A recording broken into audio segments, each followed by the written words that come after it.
talaga sa pagsusulat at pagbabasa ng Korean is consistent talaga.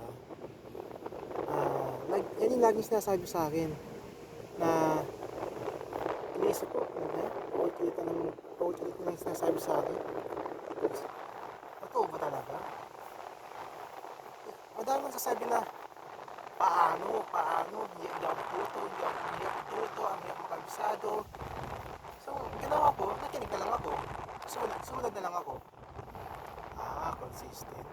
Sige. Kasi, nakinig ako kasi nagbayad ako. Nakinig ako kasi, hindi naman yan magpapabayad kung mali ang ituturo sa akin. So, nakinig ako, pinakinggan ko siya kasi alam kong teacher siya. Pinakinggan ko siya kasi alam kong gumastos ako. Alam naman gumastos ako tapos kung ano yung makuha kong idea o informasyon, hindi ko susundin, di ba? So, ginawa ko kung ano yung sinabi sa akin. Consistent lang daw talaga. So, ang ginawa ko, naging consistent ako. Naging consistent ako sa pagbabasa, naging consistent ako sa pagsusulat. Matagal man sumulat sa umpisa, pero ngayon ang bilis ko na magsulat. Ang hirap bumasa sa umpisa, pero ngayon kakabasa na ako ng mabilis. Ayun, consistent lang talaga. Siyempre, lahat naman tayo nakumpisa sa zero. Lahat tayo nakumpisa sa wala. Mga genius nakumpisa yan sa pagiging walang muang. Yung mga expert sa pagdadrive, nakumpisa yan sa pagkakamali. Yung mga expert sa exam, sa pagiging gym instructor o boxing instructor, nakumpisa yan sa walang alam.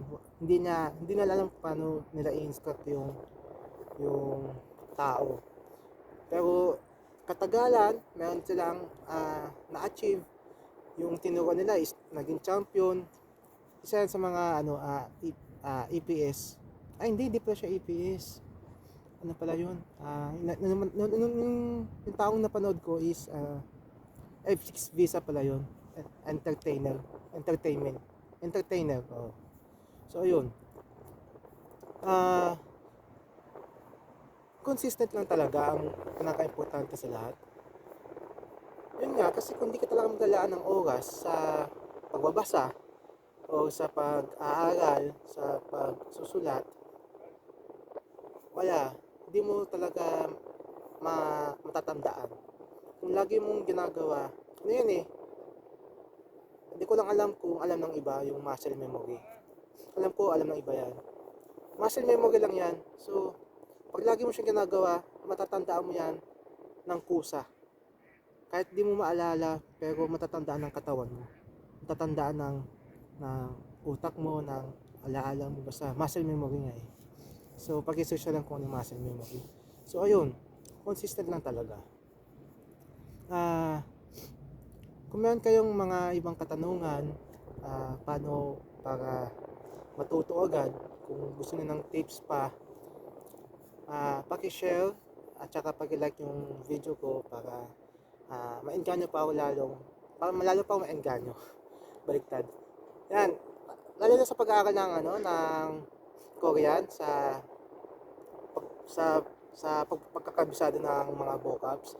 Nababaliktad mo talaga siya Normal lang yun kasi di natin lengguwahe yan Mahirap talaga agalin yung lengguwahe ng ibang lahi. So, consistent lang talaga. Consistent is the key. Kamsahamnida.